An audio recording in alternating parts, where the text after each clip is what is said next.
번째, 역대급 경쟁률 말씀드려 보겠습니다. 자, 일단은 여기 나와 있지만요. 작년에 24년도에 예창패를 운영하는 경기도의 모 기관이 있었습니다. 예, 직접 들었어요. 10대 1 정도라고 들었습니다. 예, 맞아요. 이 정도 했었어요. 그러니까 그래도 경기도가 다른 지역보다 높죠. 다른 지역이라고 하면은 뭐 전남, 전북, 뭐 경남 이런 데보다는 높죠. 근데 어쨌든 10대 1이 작은 수는 아니에요. 근데 하여튼 10대 1이었는데 올해는 작게 잡아도 15대 1이고 제가 확인한 곳 중에 뭐 지방에 몇 곳, 예, 부산도 있습니다. 근데 20대 1이 넘어갔어요.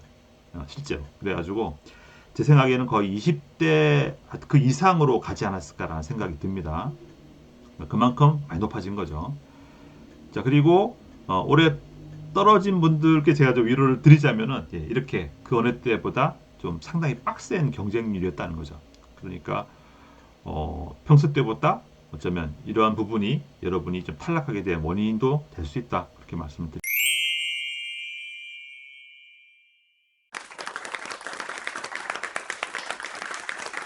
안녕하세요. 위너스랩TV의 동호상입니다. 네, 어느새 5월 말일입니다. 예, 진짜 말일이에요. 그래서 금년 상반기 정부 지원 사업을 한번 결산해보자. 예, 그런 마음으로 오늘부터 한 4회 걸쳐서 특집 방송을 하려고 합니다. 오늘은 일부 2025년 정부 지원 사업은 작년과 무엇이 달랐는지에 대해서 이야기해 보겠습니다. 지금 보시는 화면은 네이버에 있는 위너스랩 공식 블로그입니다. 네이버에서 위너스랩 또는 동상 하면은 만나실 수 있고요. 예, 제가 자주 말씀드리지만 이 위너스랩 블로그에 가장 먼저 보통 콘텐츠를 올립니다.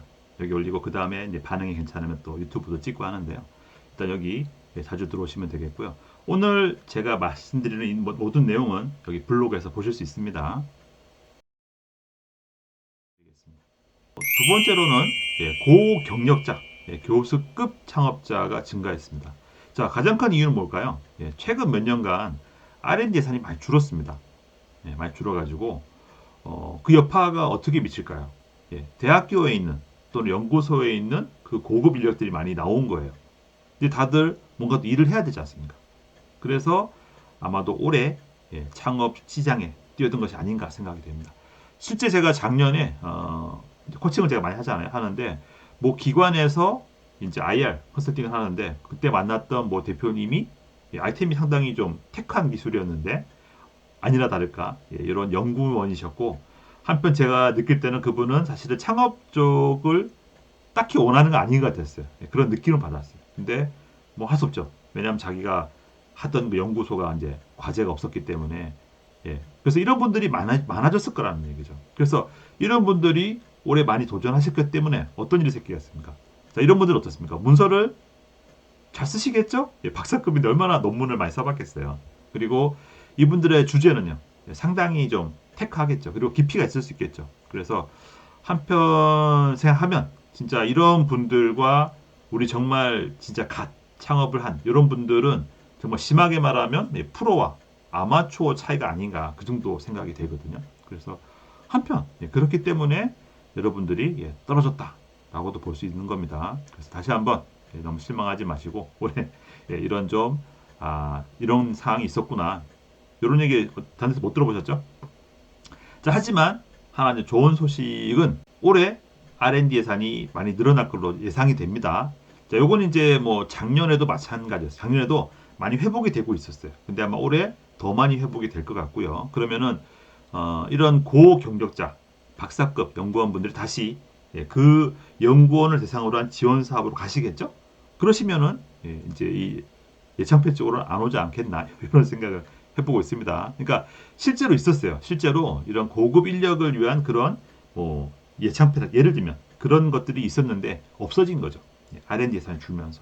자, 근데 이제 다시 부활을 하게 되면 이런 고경력자들은 내년부터는 같이 경쟁할 일이 줄어들지 않을까 생각해 봅니다.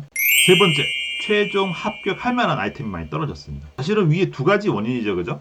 경쟁률이 너무 높았기 때문에. 그리고 두 번째 아이템은 박사급 이런 분들과 경쟁을 했기 때문에 여러분이 떨어졌다고도 볼 수 있습니다.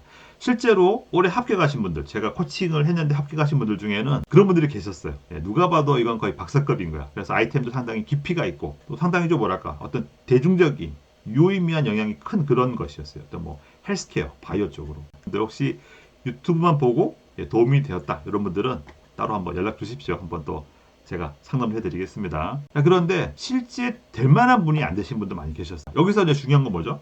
제가 이제 그럼 될 만하다가 뭐냐, 충분히 합격할 만하다는 것이 뭐냐, 요거는 이제 또 뭐 여러분 아시지만 제가 2011년부터 평가를 해왔지 않습니까? 자, 이렇게 얘기할 수 있겠어요. 5가지 정도. 일단 전문성이 있다. 해당 분야에 전공을 했거나 경력이나 실적이 있다. 자, 두 번째, 준비 현황. 이번 지원 사업이 공고가 떴다고 해서 그냥 바로 한 달 만에 뭐 썼다 이런 게 아니고 누가 봐도 6개월 전에 1년 전부터 준비해왔구나라는 걸 느낄 수 있는 분들. 자, 그리고 실적. 자신이 사업자 안 내고 개인적으로 스마트 스토어라든지 당근에서 돈을 버는 분도 계세요. 그런 개인적으로 돈 벌어봤기 때문에 확신이 들어서 예창패 합니다라고 하면 어떻습니까? 더 공감이 되겠죠. 뭐 그런 분들. 또는 차별성. 사실은 예창패가 아이템 중요하잖아요. 차별성 면에서 유의미하다. 이런 것들인지 아닌지 여부. 그리고 사업성. 종합적으로 볼 때 성공하겠다 안 하겠다. 또는 매출을 발생시키겠구나. 이런 여부들. 이런 종합적인 걸 봤을 때 사실은 이제 A 또는 B뿔 이상이 되면은 합격선이라고 볼 수 있거든요. 그러니까 제가 말하는 될 만한 분들은 이 정도 분들이셨던 겁니다. 이런 분들이 계셨는데 안 된 거예요. 그래서 한편으로는 저도 약간 이제 좀 많이 속상했죠. 이런 분들이 안 됐기 때문에. 근데 한편 생각하면은 위에서 말했던 그런 것들이 영향을 미친 게 아닌가 생각이 됩니다. 그래서 이 부분에 대해서는 2부에서 다시 좀 더 자세히 말씀을 드리겠습니다. 자, 마지막으로 오늘 네 번째, 평가위원으로 투자자들이 많이 들어왔다. 그동안 VC나 A씨가 안 들어온 게 아니었어요. 자, 하지만 비중이 많지 않았어요. 제가 자주 말씀드리잖아요. 제가 한참 평가하고 할 때 보면은 주로 이제 예를 들면 저 같은 이런 뭐 창업 지원 쪽에 일을 하는 그런 사람이 뭐 1명 정도. 다음에 뭐 대기업 뭐 이런 쪽에 뭐 차장, 부장 이런 분들. 그 밖에 회계사, 뭐 변리사 이런 분들, 뭐 변호사도 오신 경우도 있고. 그 밖에 대학 교수님들. 이 정도에서 거의 뭐 골고루 들어왔어요. 자, 근데 이제 최근의 비중을 보면은 중요한 게 A씨가 많이 늘었다는 겁니다. 아무래도 예비 창업자가 어때요? 그러니까 여러분 혹시 AC, VC 차이 아시죠? 그러니까 VC는 말 그대로 좀 더 큰 규모에 투자하는 분들, 뭐 10억 이상의 이런 큰 돈 투자하시는 분들이고, 엑셀레이터는 지분 10% 언더로 주로 뭐 1억 원 내외 정도 투자하는 분들이라 보시면 됩니다. 그 중기청, 공인, 엑셀레이터 뭐 이렇게 아마 검색하면 나올 텐데 국내 지분 한 400개 가까이 생겼습니다. 상당히 많죠, 그죠? 여기에 소속되어 있는 분들이 사실 어떻습니까? 향후에 예창패 정도 레벨의 분들을 투자하는 분들이기 때문에 사실은 뭐 의미는 있어요. 이분들이 예창패 심사하는 거는 저는 좋다고 생각합니다. 다만 그 비중이 많다는 거죠. 그래서 이제 결국 5명 보통 평가하잖아요. 5명 평가하는데 이분들의 비중이 많아진다? 그럼 결국 어떻습니까?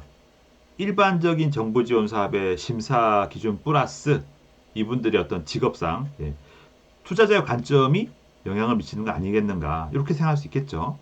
자, 그래서 여러분들이 만약에 사업 계획서를 잘 쓰고도 떨어졌다? 제 생각에는 제가 위에서도 말했지만 과거 같으면은 아마도 문제가 없었어요. 왜냐?